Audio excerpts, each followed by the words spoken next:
বাঁশদ্রোণীতে বিক্ষোভ বাড়ছে। দুপুর গড়িয়ে বিকেল এখনো ঘটনাস্থলে আসেনি কাউন্সিলর অনিতা কর মজুমদার। তার সঙ্গে দেখা করতে চেয়ে বিক্ষোভ দেখাচ্ছেন এলাকার বাসিন্দারা।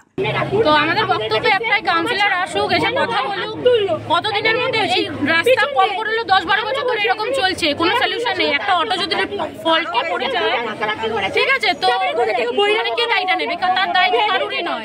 কাউন্সিলর তো আসছেই না, উল্টো থানায় বসে রয়েছে। থানায় বসে থেকে বলছে এখন বাচ্চাটা মানে আপনার শান্তি কামনা করছি। এটা তো কোনো যুক্তিগত কথা নয় দাদা। একটা তো ম্যাক্সিমাম জিনিসটা থাকিয়ে করতে হবে যে আপনাকে আসতে হবে, ইনশিওর করতে হবে যে আমি রাস্তাটাই করে দেবো। একটা দাবি রাস্তা ঠিক করবেন, আর দ্বিতীয় দাবি যে জিনিসটা ঘটিয়েছে, যে কন্ট্রাক্টর বা যে ড্রাইভার যেই থাকুক তাকে বের করতে হবে, তার শাস্তিটাও যাচাই। যদিও ঘটনাস্থলে পৌঁছেছেন কলকাতা পুলিশের ডিসি দক্ষিণ শহরতলি বিদিশা কলিতা দাশগুপ্ত এবং অ্যাসিস্ট্যান্ট কমিশনার প্রদীপ ঘোষাল। তাদের ঘিরেও বিক্ষোভ দেখানো হয়। বিকেলে নতুন করে উত্তেজনা তৈরি হয় বাঁশদ্রোণীতে। স্থানীয় বাসিন্দাদের অভিযোগ, ছাত্র নৃত্যকে কেন্দ্র করে তারা যখন বিক্ষোভ দেখাচ্ছিলেন সেই সময় একদল মানুষ তাদের উপর হামলা চালান। তাদের রাজনৈতিক পরিচয় স্পষ্ট করে কেউ জানাননি, তবে মহিলাদের ওপরেও হামলা চালানো হয়েছে বলে অভিযোগ।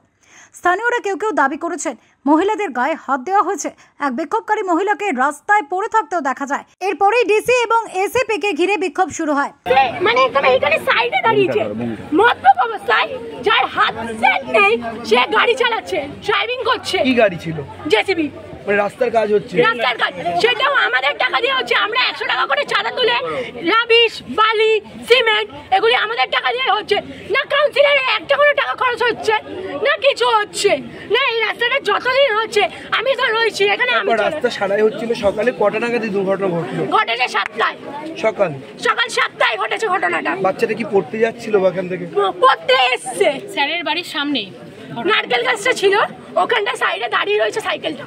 আর যে ছোট জেসিবি, যে ছোট যেটা ইয়েটা আছে, ওটা পুরো ডাইরেক্ট নাকি বাচ্চাটার মাথায় পড়েছে, মাথায় লেগেছে। তাহলে ভাবুন বাচ্চাটার কি অবস্থা। এখন তো বাচ্চাটা মারা গেছে, তার বাবা মা কি করছে? আপনারা কি চাইছেন এখন? আমরা চাইছি কাউন্সিলর এখানে আসুক, এসে আমাদের জবাব দিই। রাস্তা কবে ঠিক হবে না? রাস্তা আমরা 10 মিনিটের মধ্যে ঠিক চাই। 10 মিনিট হয় না, 10 মিনিট হোক, যাই হোক, আমরা রাস্তা ঠিক। পাটুলি থানার ওসিকে ঘিরে বিক্ষোভ দেখানো হয় বাঁশদ্রোণীতে। তাকে কাদা জলে নামিয়ে দীর্ঘক্ষণ দাঁড় করিয়ে রাখা হয়েছিল। কয়েক ঘন্টা পরে পুলিশের বিশাল বাহিনী গিয়ে তাকে উদ্ধার করে। এরপর ঘটনাস্থলে যান ডিসি দক্ষিণ শহরতলি। তিনি বলেন, জেসিবির চালক পালিয়ে গিয়েছেন, তার খোঁজ চলছে। পুলিশকে যারা আটকে রেখেছিলেন সেই বিষয়টিও খতিয়ে দেখা হবে।